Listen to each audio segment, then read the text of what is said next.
मला एक राजकीय निर्णय घ्यावा लागतोय। हा निर्णय माझ्यासाठी अत्यंत कठीण आहे, पण माझ्या राजकीय अस्तित्वासाठी तो गरजेचा आहे।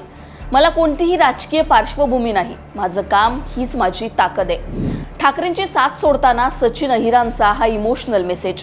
आदल्या दिवशीच ठाकरेंच्या नेत्यांसोबत उठबस करणाऱ्या अहिरांनी दुसऱ्या दिवशी शिंदेंच्या शिवसेनेकडून उपसभापती पदासाठी अर्ज दाखल केला आणि ठाकरेंना पुन्हा एक नवीन धक्का बसला।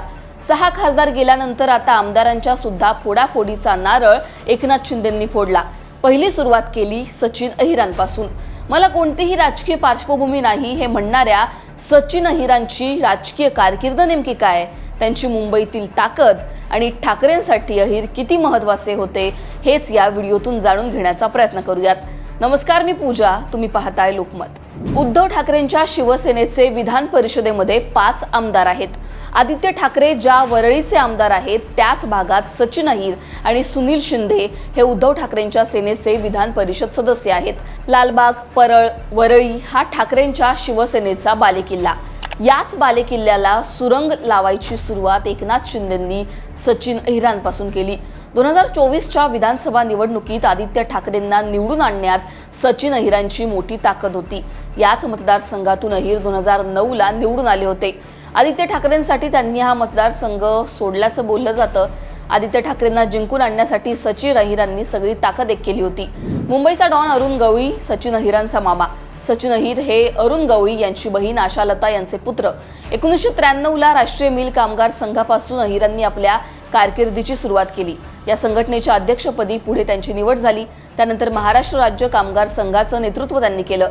याच काळात कामगारांच्या पगारवाढीसाठी त्यांनी अनेकदा आंदोलनं केली। त्यामुळे मुंबईतील गिरणी कामगारांच्या पट्ट्यात सचिन अहिर यांनी आपला प्रभाव निर्माण केला।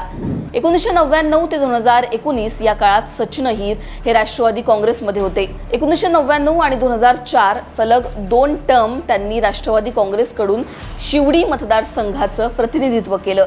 2009ला वरळीतून निवडणूक त्यांनी लढवली आणि ते जिंकले सुद्धा। 2009ला अहिर राज्यमंत्री झाले। गृहनिर्माण राज्यमंत्रीपदी त्यांची वर्णी लागली। राष्ट्रवादी काँग्रेसमध्ये तेव्हा ते होते। 2014ला अहिरांचा वरळीतून ठाकरेंच्या सुनील शिंदेंनी पराभव केला। राष्ट्रवादी काँग्रेसकडून तेव्हा त्यांनी ही निवडणूक लढवली होती। 2019ला अहिरांनी राष्ट्रवादीला रामराम ठोकला। शिवसेनेमध्ये त्यांनी प्रवेश केला जेव्हा शिवसेना एकसंध होती। शिवसेनेत त्यांना उपनेतेपद देण्यात आलं। 2019ला वरळीतून आदित्य ठाकरे उभे राहिले। ठाकरे घराण्यातून उभ्या राहिलेल्या आदित्य ठाकरेंची ही पहिलीच निवडणूक। सचिन अहिरांनी राष्ट्रवादीकडून निवडणूक लढवलेला वरळी हा मतदारसंघ, जिथे त्यांनी आदित्य ठाकरेंसाठी सगळी ताकद एकत्र केली। आदित्य ठाकरेंच्या प्रचारात सचिन अहिरांनी मोठी भूमिका निभावली। आदित्य ठाकरेंना वरळीतून निवडणूक जिंकून आणण्यात सचिन अहिरांचा मोठा वाटा समजला जातो। 2022ला शिवसेना अखंड असताना अहिरांची विधान परिषदेवर नियुक्ती करण्यात आली। आता सचिन अहिर हे 2022 मध्ये आमदार झाले तेव्हा शिवसेना एकच होती, अखंड होती। शिवसेनेचे अधिकृत उमेदवार म्हणून विधानसभा सदस्यांमधून विधान परिषदेवर सचिन अहिर निवडून गेले। त्यामुळे ते शिवसेनेतच आहेत असा दावा शिंदेंच्या शिवसेनेकडून आता होतोय। शिवाय सभापती उपसभापती पदाच्या निवडणुकीला व्हीप लागू होत नाही, त्यामुळे पक्षांतर बंदी कायदा जो आहे तो इथे लागू होत नाही असा दावा शिंदेंच्या शिवसेनेकडून होतोय आणि त्यामुळे सचिन अहिर हे अपात्र होणार नाहीत असं बोललं जातंय। सचिन अहिर हे मुंबईमध्ये अनेक सामाजिक त्याचबरोबर सांस्कृतिक उपक्रम राबवतात।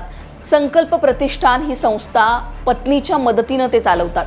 विविध सामाजिक उपक्रम या संस्थेमार्फत राबवले जातात। सचिन अहिरांची ही संस्था वरळीमध्ये लोकप्रिय आहे। वरळीत संघटनात्मक बांधणीसाठी सचिन अहिर हे आदित्य ठाकरेंसाठी अतिशय महत्त्वाचे होते।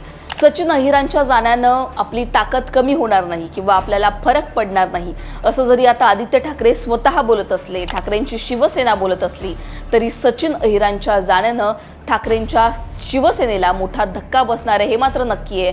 कारण शिंदेंच्या शिवसेनेची ताकद ठाकरेंच्या बालेकिल्ल्यात यामुळे वाढू शकते आणि आदित्य ठाकरेंसाठी हा फार मोठा धक्का मानला जातोय। त्यामुळे वरळीतल्या राजकीय समीकरणांची पुन्हा एकदा सचिन अहिरांच्या शिवसेनेसोबत जाण्यामुळे चर्चा होतीये। सचिन अहिर शिवसेनेत दाखल झाल्यानंतर आता कशा प्रकारे पुढे राजकीय घडामोडी घडतात हे पाहणं महत्त्वाचं असणार आहे। खरं तर खासदारांच्या फुटीनंतर आता आमदार सुद्धा फुटतायत, त्यामुळे ठाकरेंसाठी हा फार मोठा धक्का मानला जातोय। पुढे एकनाथ शिंदे असे कोणते धक्के देतात हे पाहणं महत्त्वाचं असणार आहे। तुम्हाला याबद्दल काय वाटतं? वरळीमधली जी निवडणूक आहे ही सचिन अहिरांच्या जाण्यानंतर आदित्य ठाकरेंसाठी अटीतटीची होऊ शकते का? तुमची याबद्दलची मतं कमेंटमध्ये सांगा. लोकमतला सबस्क्राईब केलं नसेल तर सबस्क्राईब करायला विसरू नका.